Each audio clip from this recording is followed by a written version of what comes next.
मुंबई, यह शहर कभी नहीं सोता, दिन की रोशनी में चमकता हुआ और रात की अंधेरी गलियों में छिपा हुआ।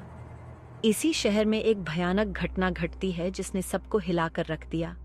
एक फेमस सोशलाइट जो अमीर लोगों में बहुत मशहूर थी, अपने बड़े से अपार्टमेंट में मरी हुई मिली।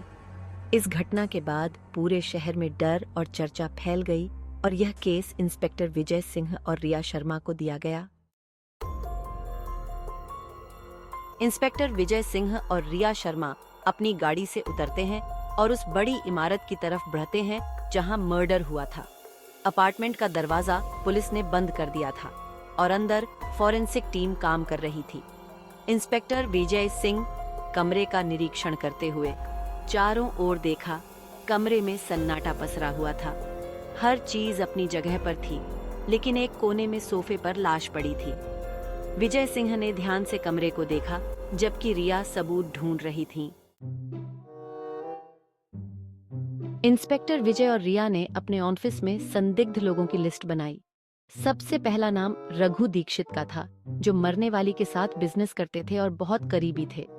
इंस्पेक्टर विजय सिंह फाइल्स को देखते हुए, रघु दीक्षित, इनके बारे में क्या जानते हो? रिया शर्मा जवाब देती हुई, एक सक्सेसफुल बिजनेसमैन, पर इनका और मरने वाली का झगड़ा हुआ था कुछ दिन पहले। इंस्पेक्टर विजय सिंह गंभीर स्वर में, हमें उससे मिलना होगा, शायद हमें कुछ पता चल सके। रघु दीक्षित का ऑफिस बहुत ही आलीशान था। विजय और रिया जब वहां पहुंचे तो रघु ने उन्हें बड़े आदर से बैठाया। आपका और मरने वाली के साथ क्या रिश्ता था? हम सिर्फ बिजनेस पार्टनर थे, लेकिन कुछ दिन पहले हमारे बीच पैसे को लेकर झगड़ा हुआ था। विजय सिंह ने रघु की आंखों में देखा। वो घबरा रहा था। उन्हें पता था कि रघु कुछ छुपा रहा है, लेकिन वो अभी तक बताने को तैयार नहीं था। S3 media, suspicious behaviour in office setting, nervous man avoiding eye contact, बहुत बड़ा, लेकिन इसका मतलब यह नहीं कि मैंने उसे मारा है। S2 media, intense interrogation room scene, serious conversation between two people, कितना बड़ा झगड़ा। सायरा खान, एक रहस्यमयी औरत जिसके बारे में लोग तरह तरह की बातें करते थे, अब सबसे बड़ी संदिग्ध बन गई थी। वो हमेशा संभलकर और शक की नजर से सबको देखती थी। तुम्हारा मरने वाली के साथ क्या रिश्ता था सायरा? सब जानते हैं कि मेरे पास छिपाने के लिए बहुत कुछ है इंस्पेक्टर, लेकिन सच हमेशा इतना आसान नहीं होता। सच का पता लगाना हमारा काम है। तुमसे जो पूछा जाए उसका सही जवाब दो।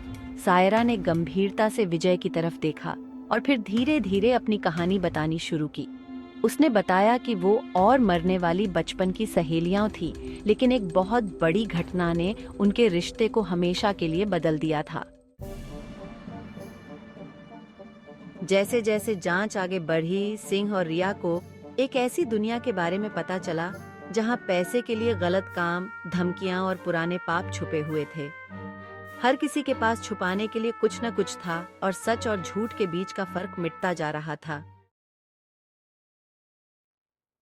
आखिर में इंस्पेक्टर सिंह और रिया छत पर खड़े हैं, मुंबई की चमकती हुई रोशनी में खोए हुए, जहां सच की तलाश अभी भी जारी है। क्या हमने कातिल को पकड़ लिया या कहानी में अभी भी बहुत कुछ बाकी है?